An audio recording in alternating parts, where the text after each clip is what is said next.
दासी,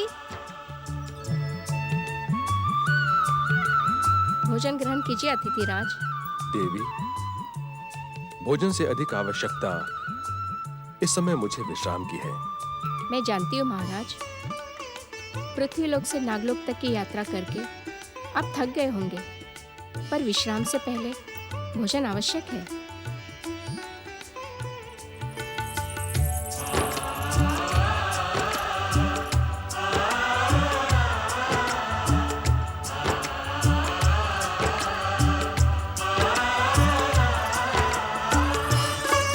महाराज, नागलोक के इस अमृत रस का पान करके आपको दिव्य अनुभूति प्राप्त होगी।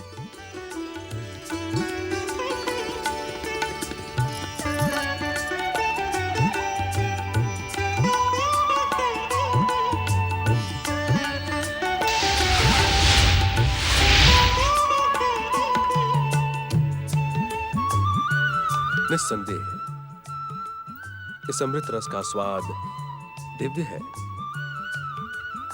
यह नव जीवन की अनुभूति करवाता है। महाराज चित्रांगद, यदि आप प्रसन्न हैं तो आपसे एक बात पूछूं? अवश्य राजकुमारी। मैं आपसे आपका अतीत जानना चाहती हूँ।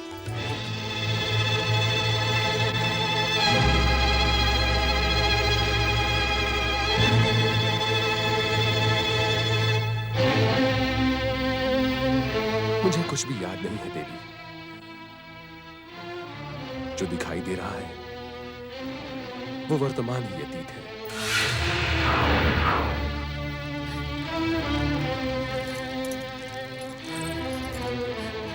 ईश्वर, मेरे स्वामी कहाँ है? किस दशा में है वो? ईश्वर, आप मौन क्यों हैं? क्या मेरे स्वामी? विचलित ना हो देवी इंदुमती। महाराज चित्रांगद सकुशल हैं। उनकी चिंता की कोई आवश्यकता नहीं। ईश्वर,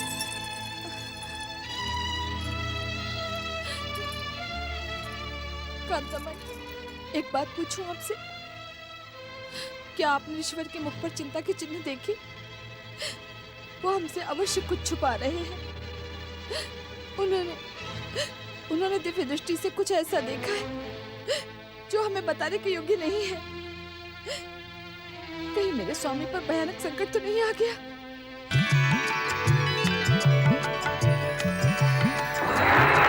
ओम सिद्धि विनायकाय नमः।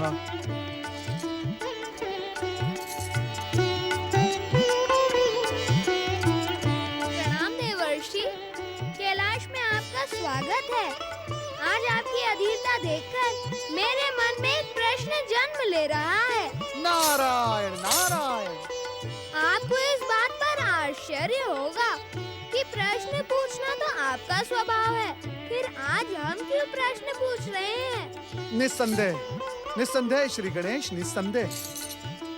आपको तो जगत के कण कण का रहस्य ज्ञात है।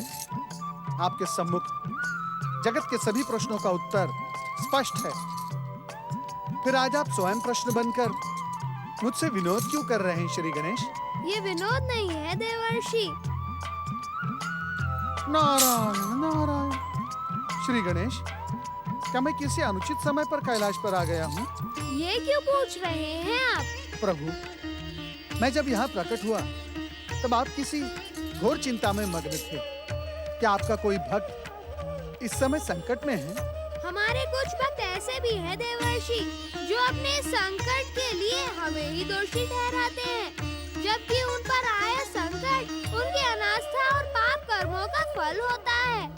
नारायण नारायण। जब आप आए थे तब हम यही सोच रहे थे कि ऐसे विचलित स्वभाव वाले भक्तों को धर्म और सत्य के मार्ग पर कैसे लाया जाए।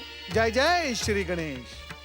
प्रभु, क्या इस कार्य में मैं सहायक बन सकता हूँ? अवश्य देवर्षि। वर्तमान की घटनाओं को देख महारानी इंदुमती हमारी कृपा पर संदेह करने लगी है। आप ऋषि विश्वामित्र के आश्रम जाकर उनका मार्गदर्शन करें। नारायण नारायण। ओम गणेशाय नमः।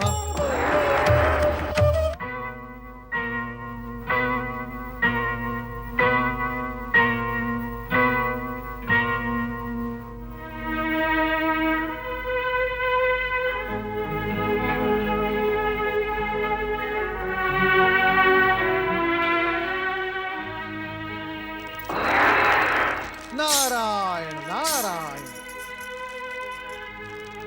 ये क्या?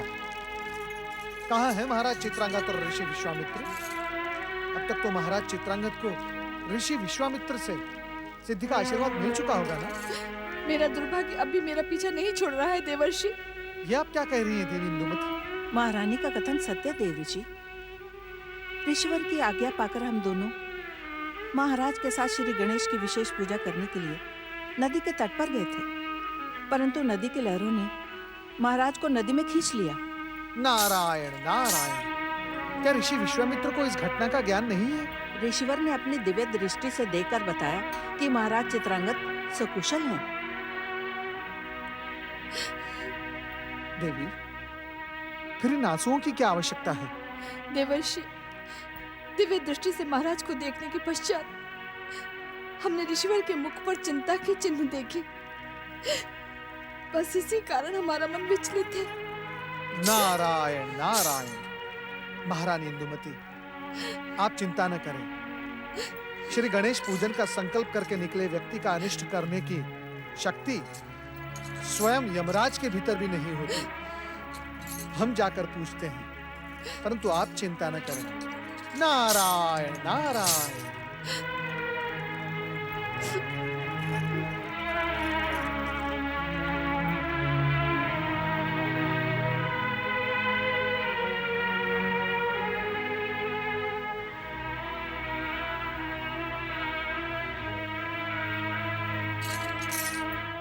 ओम सिद्धि विनायकाय नमः। प्रणाम देवर्षि।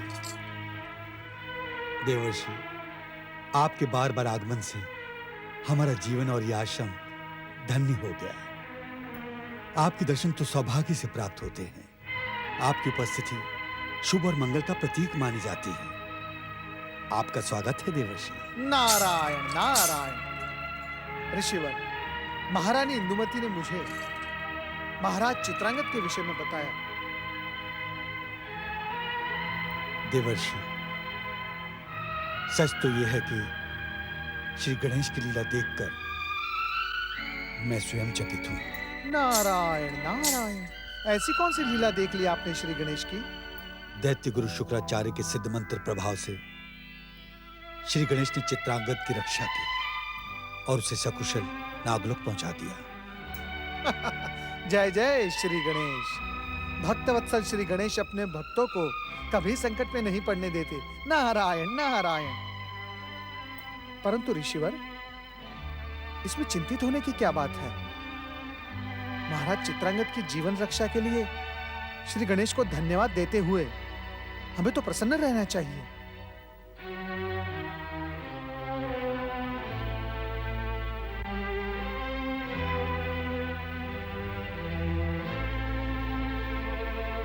हमारी चिंता का कारण कुछ और है देवर्षि। नारायण नारायण। ऋषिवर, कुछ और? मैं समझा नहीं। देवर्षि, नागलोक के अतिथि गृह में पहुंचते ही महाराज चित्रांगद पर नागराज कुमारी की प्रेम दृष्टि पड़ चुकी है और उधर महाराज चित्रांगद अपनी स्मृति खो बैठे हैं। नारायण नारायण। देवर्षि, नागराज कुमारी इतनी सरलता से महाराज चित्रांगद को पृथ्वी लोक नहीं लौटने देगी और ये बात महारानी इंदुमती को बताना घातक सिद्ध हो सकता है। इसीलिए मैं समझ गया ऋषिवर, मैं समझ गया। आपकी गंभीरता और उन दोनों की चिंता का कारण अब मैं भली भांति समझ गया। आपने उचित किया है। महारानी इंदुमती को श्री गणेश की इस लीला का रूप दिखाना उचित न था, बताना भी उचित न था। आपने उचित किया है, परंतु उन दोनों को समझाना तो पड़ेगा ही। मैं निश्चय नहीं कर पा रहा हूं कि उन्हें कैसे समझाऊं। उन दोनों का वियोग मुझसे देखा नहीं जाता देवर्षि। नारायण नारायण। श्री गणेश का स्मरण करके हम दोनों उन्हें समझाने का प्रयास करें। फिर तो जैसी श्री गणेश की इच्छा। नारायण नारायण। देवर्षि महारानी इंदुमती, तुम्हारी चिंता व्यर्थ है। महाराज चित्रांगद सकुशल ही नहीं, वे तो अत्यंत सुखमय वातावरण में विश्राम कर रहे हैं। परंतु वे हैं कहाँ और यहाँ लौटकर कब आएंगे? देवी इंदुमती, तुम्हारे समान हम भी महाराज चित्रांगद को शीघ्र अतिशीघ्र यहाँ देखना चाहते हैं, किंतु महाराज चित्रांगद यहाँ वापस लौटे, उसके लिए तुम्हें कुछ प्रयास करना होगा। प्रयास? कैसा प्रयास ऋषिवर? नारायण नारायण। देवी, यदि तुम महाराज चित्रांगद को शीघ्र यहाँ बुलाना चाहती हो, तो तुम्हें सच्चे मन से श्री सिद्धिविनायक की आराधना करनी होगी। नारायण नारायण। देवी, तुम्हारे मन में जो विचार उभर रहे हैं, उसका ज्ञान मुझे है। तुम यही सोच रही हो ना कि श्रद्धा और आस्था पूर्वक श्री गणेश चतुर्थी का व्रत करने के पश्चात भी तुम्हें कैसा फल प्राप्त हुआ। श्री गणेश चतुर्थी व्रत की शक्ति से तुमने अपने और अपने पति पर आए संकट को नष्ट करने की शक्ति प्राप्त कर ली है। अन्यथा यह संकट तुम दोनों के। नारायण नारायण। और दूसरी बात यह देवी कि तुम्हारी आस्था और श्रद्धा में कुछ कमी थी। तुम्हें श्री गणेश की कृपा पर पूर्ण विश्वास न था। श्री सिद्धिविनायक तीर्थ जाकर भी तुम तीर्थ की न हो सकी।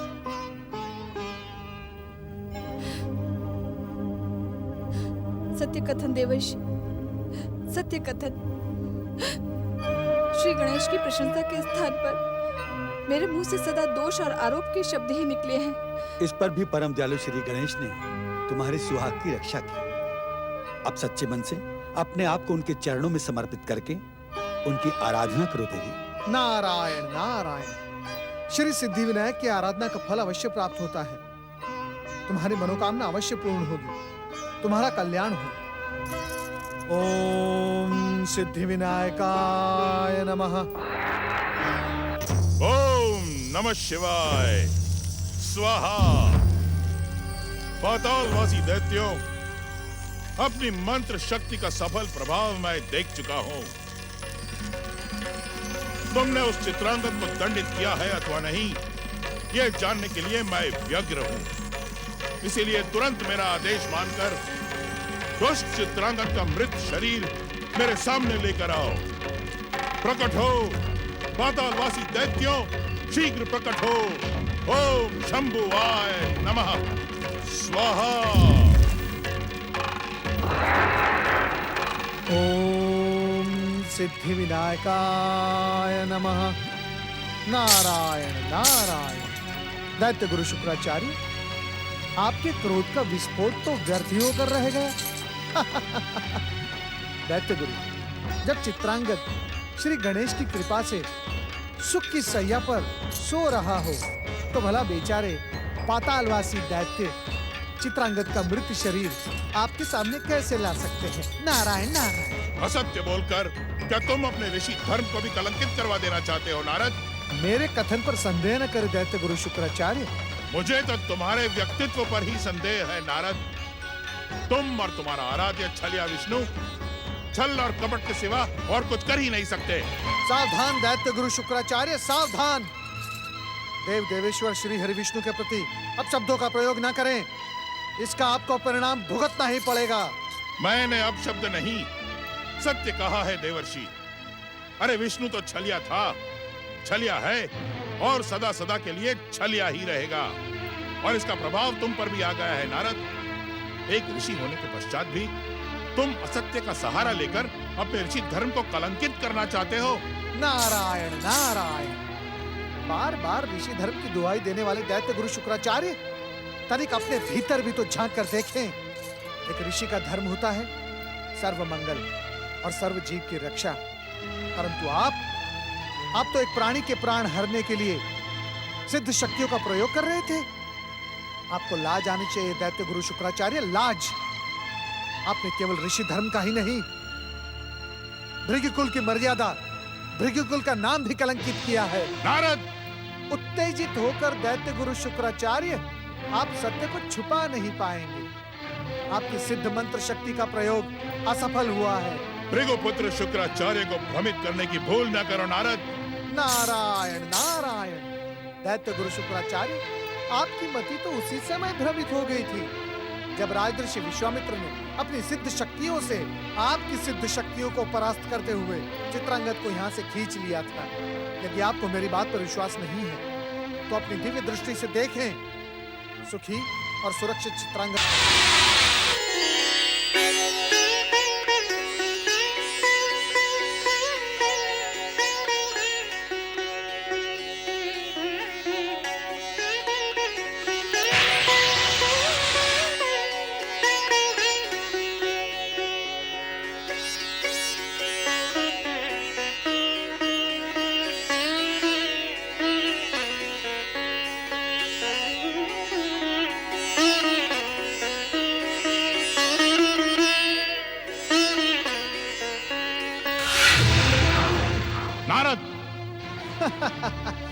जय जय श्री गणेश, जय जय श्री गणेश। देख लिया दैत्य गुरु शुक्राचार्य आपने, श्री गणेश की कृपा से आपकी समस्त शक्तियां, सिद्धि, मंत्र सब व्यर्थ हो गए, व्यर्थ। अब आप मेरी बात माने, यदि आप अपनी इच्छाएं पूर्ण करने की इच्छुक हैं तो शीघ्र श्री गणेश की आराधना का प्रारंभ करें, इसी में आपका कल्याण है। ओम सिद्धि विनायकाय नमः।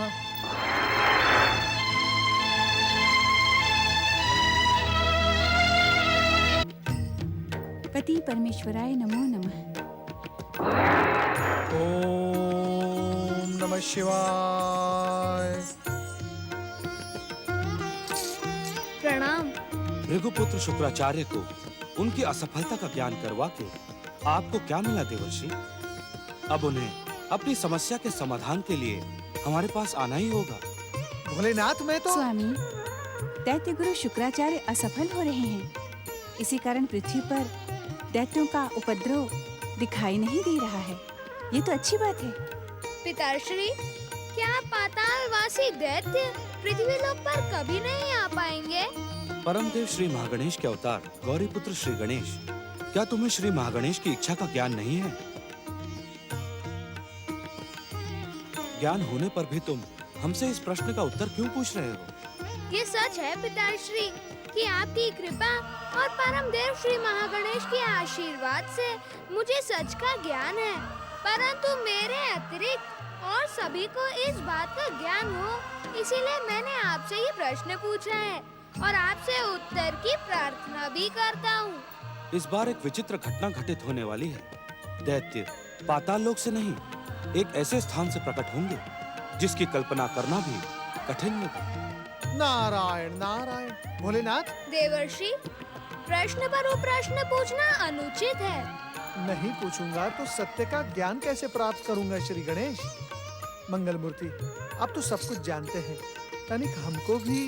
जानते तो आप ही हैं देवर्षि। नहीं, हम तो कुछ भी नहीं जानते। देवर्षि, मैंने कुछ समय पहले ही आपसे पूछा था कि क्या भगवान श्री हरि विष्णु ने आपको भविष्य की किसी घटना का संकेत दिया था क्या?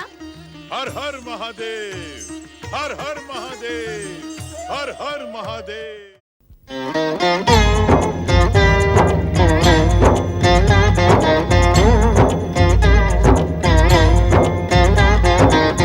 अर्थ समर्थ ये इनसे जीवन, यही है करता यही है कारण। अर्थ समर्थ ये इनसे जीवन, यही है करता यही है कारण। सारे जगत के भाग्य विधाता दुख हरता ये है सुखदाता। श्री गणेश, श्री गणेश, श्री गणेश।